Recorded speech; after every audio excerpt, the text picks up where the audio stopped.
For this mouth-watering rhubarb tart recipe, you will need 8 ounces or 227 grams of plain flour. I'm using gluten-free, but you can just use regular flour. 2 ounces or 57 grams of block margarine, and the same of cooking or any other kind of refined vegetable fat. 28 grams of caster sugar, approximately 50 milliliters of water, 1/4 teaspoon of xanthan gum, just if you're making the recipe gluten-free to give the pastry that lovely stretchiness, and enough milk to coat the top of your tart. Now pop all of your ingredients into a stamp mixer fitted with a dough hook attachment, or use a Magimix, which is what I did. It's kind of like a blender machine, or you could mix it by hand if you're feeling particularly strong. You want to mix the ingredients until they form a smooth ball of dough and no more. Yes, good sir. Oh, hello.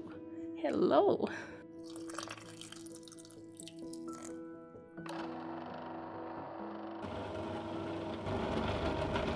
Preheat your oven to 170 degrees centigrade or 340 Fahrenheit and lightly grease your baking tin. Then split the mix in half. Unlike me, I forgot and rolled it all out, which just dried out my pastry, so I don't recommend that. Split it in half and then sprinkle some flour over your work surface, roll out that half. Just keep adding a little flour to the top of the dough anytime it's getting a little too sticky.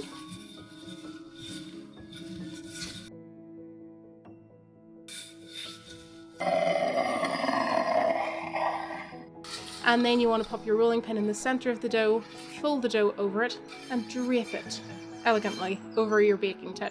Then press it gently into the sides and cut the edges with a knife. Now I happen to have some rhubarb growing in the garden, so I'm going to go and pick that, which there's something weirdly satisfying about growing fruit and veg and then picking it and using it in your recipes. I don't know, it's just weirdly satisfying, but if you don't have that, obviously just get it from a shop. Now, cut it into small pieces and then add as much as you want to your tart base. I like a lot of rhubarb, and I mean a lot of rhubarb. Then 6 tablespoons of sugar drizzled over the top. Can you drizzle sugar? I don't know. Sprinkle the sugar over the top of the rhubarb and try not to just devour it because it looks so freaking good.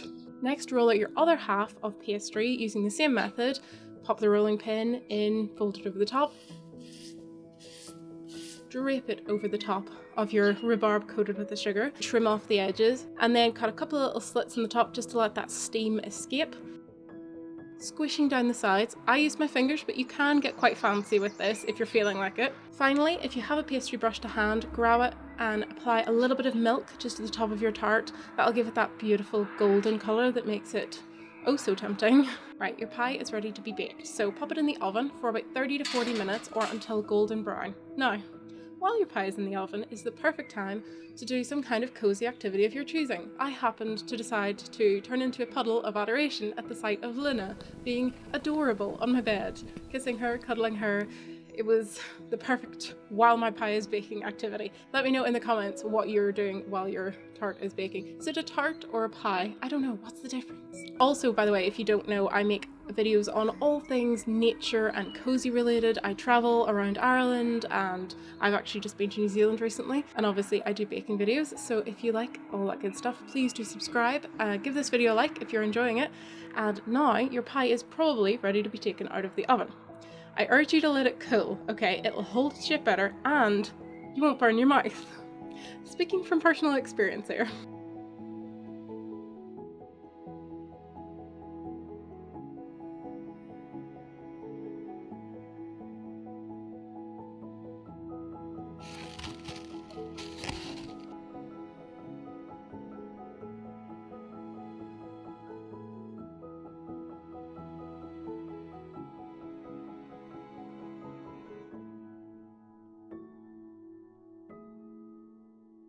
You can serve this delicious rhubarb tart with some ice cream on a hot day or just by itself for all that tangy deliciousness. Thank you, bird. And yeah, that's it. I hope you guys enjoyed the video and I'll see you next Sunday. Bye.